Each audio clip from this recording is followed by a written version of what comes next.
Alright you guys, let's try this again. After a year and a half, hopefully the car moves. I didn't even check if the brakes work. I got first and I got third. Alright guys, so right now I'm gonna just finish up putting the rear camber kit and the little control arm that goes in front of the trailing arm. I almost have this side done, so I'm gonna just go ahead, finish this up, go on to the other side, and that should be it. And I also have to tuck all the wiring under the dash as well, but I'm gonna just put you guys in a time lapse. And hopefully I get to drive the car today because everything's pretty much done. This is literally the last thing to do. But yeah, so I'm gonna put you guys on a time lapse.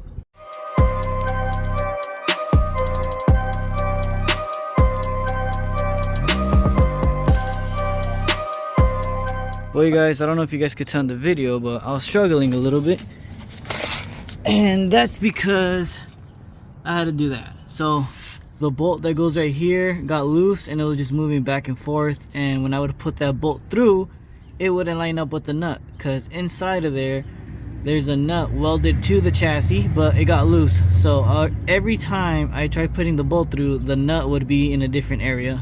All I did was get the grinder, made a little hole. I don't know if you guys can see that, but made a little hole, and I just put a nut and washer once I put the bolt through.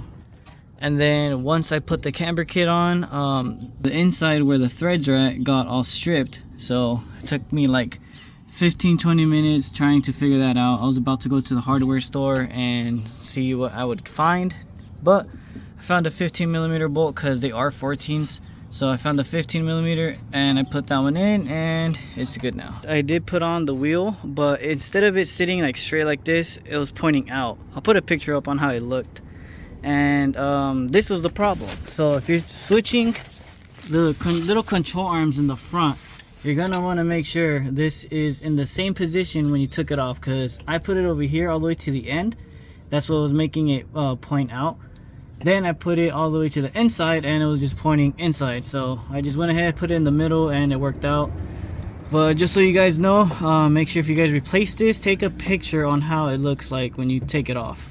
I don't know if they went on the way that I put them or the other way around, but seems like that way is working. So let me know in the comments if I messed up. I'll put a picture up on how it looked after I fixed that. But yeah, so now I'm gonna just continue on the other side.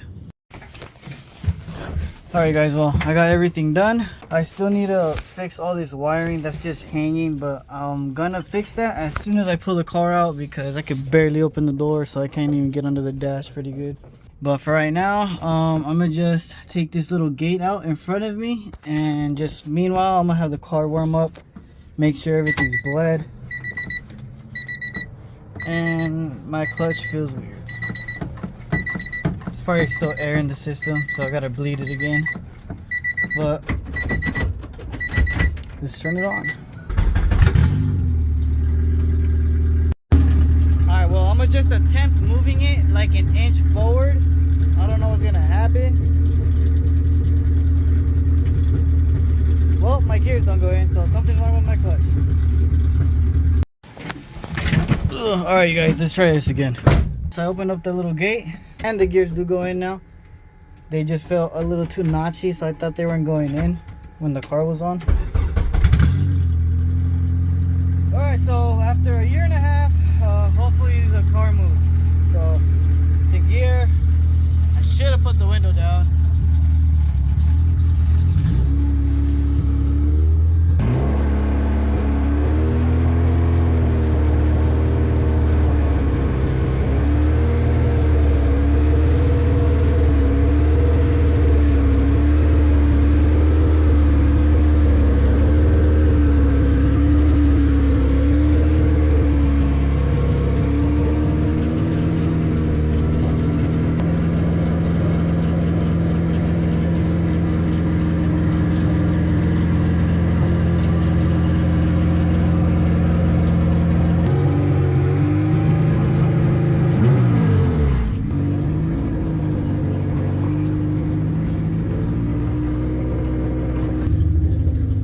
Alright guys, well, it's moving.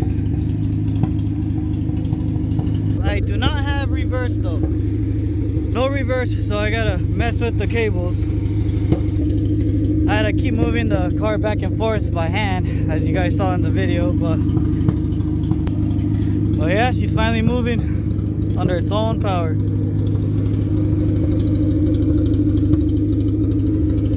There are a few things that I have to fix before I go on a drive though.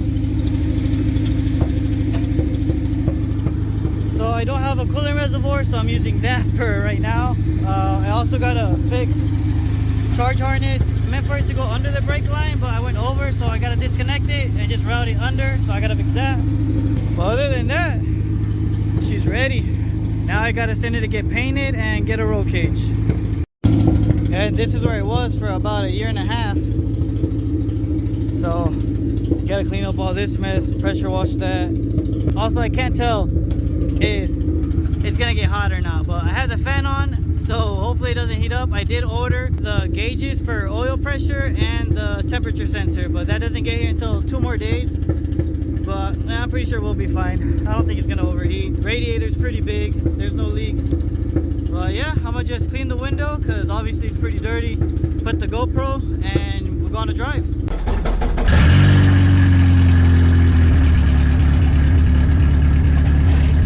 Everything on the dash is just like falling because all the vibration.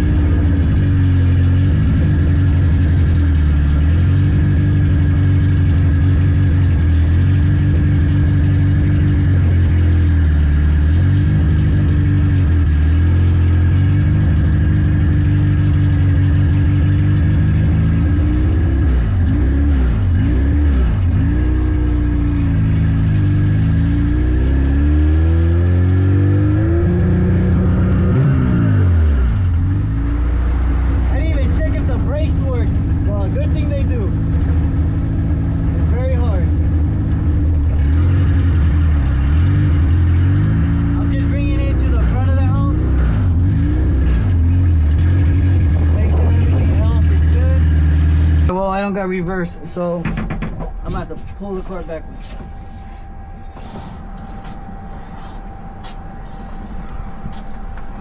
Alright, now we're gonna go and try test driving it.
guess I could call that a successful drive. I'm gonna just go ahead, put it back in the spot where it's been at this whole time. And also, right now that I was gonna end the video, I got my gauges in, so install video on that coming soon. But yeah, I'm gonna just get my brother to help me push the car back. I still gotta fix the shifter cables. I gotta figure out what's wrong with the throttle body or the throttle cable, figure out why it's making that noise from the rotors. And yes, I only had 2 lug nuts on it, but that's fine. I was just going around the block anyways. And I still gotta tuck all this, but I still have to drive the car to my tuner so he could mess with the TPS, because he has to calibrate it through the computer. And yeah, that's pretty much it for this video. So subscribe, and I'll see you guys in the next one.